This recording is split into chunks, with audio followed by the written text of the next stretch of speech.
வணக்கம் நண்பர்களே. திமுகவில் இருக்கிற இதுலேயே இப்போ இருக்கிற ஸ்டாலினை விட மூத்தவர் துரைமுருகன் உடல்நலம் இல்லாமல் மருத்துவமனையில் சிகிச்சை பெற்று வருவதாக கேள்விப்பட்டோம். ஆனாலும் அவருக்கு அந்த பதவியில் இருந்தால் தான், அந்த பதவியில் இருந்து அவர் அனுபவித்த அந்த அந்த விதங்கள் இப்போது பதவியில் தொடர்ந்து இருந்தால் தான் நமக்கு அது கிடைக்கும் அப்படிங்கிற ஒரு மனப்பாங்கு. அஃப்கோர்ஸ் ஒரு மனுஷன் அவர் நீண்ட காலம் அரசியல் இருந்தார், நல்லவரோ கெட்டவரோ, அவரை பற்றி விமர்சனங்கள் அதெல்லாம் வேறு. ஆனால் அந்த பதவி சுகத்தை கிட்டத்தட்ட இப்போ இருக்கிற முதலமைச்சரோட அப்பா காலத்துலேருந்து பதவி சுகத்தை அனுபவிச்சவர். அதனால் தேர்தலில் போட்டியிடுறதுக்கு முறைப்படி, அந்த கட்சியினுடைய முறைப்படி ஒரு விருப்ப மனுவை கொடுத்துருக்காரு. காட்பாடி தொகுதியில் போட்டியிடுறதுக்கு அவருடைய தொகுதி அதுதான், அவருடைய செல்வாக்கு அதிகம். விருப்ப மனு கொடுத்துருக்காரு. அந்த விருப்ப மனுவை வாங்கிட்டு ஸ்டாலின் சொன்னதாக ஒரு தகவல் உண்டு. என்னென்னா, நீங்கள் எதுக்குன்னே விருப்ப மனு கொடுக்குறீங்க? அது என்ன அர்த்தத்தில் சொன்னார்?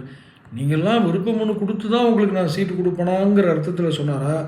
அல்லது உங்களுக்கு தான் நீங்கள்லாம் சீனியர் ஆகிட்டீங்க, ஆஸ்பத்திரியில் உட்காந்துருக்கீங்க, உங்களுக்கு எதுக்கு விருப்ப மனுன்னு சொன்னாரா? தெரியாது. ஆனால் நீங்கள் என்ன விருப்ப மனு கொடுக்குறீங்கன்னு கேட்டிருக்காரு. இதில் ரொம்ப மனம் கலங்கி போயிருந்திருக்கார் துரைமுருகன். இது போகவும் ஒரு சீனியர் கட்சியில் நடக்கிற சில விஷயங்களை அவரோட பகிர்ந்துக்குவாங்க. இப்போ அதை பகிர்ந்துக்கிறது இல்லை, எதுவுமே ஒரு தெரியாது. இவரோட ஆஸ்பத்திரியில் இருக்கான்னு சொல்லி அவங்க எதுவும் சொல்கிறது இல்லை. ஒருவேளை அந்த நல்ல எண்ணம் கூட இருக்கலாம். இதுக்கு அடுத்தது தான் ரொம்ப முக்கியமான கட்டம்.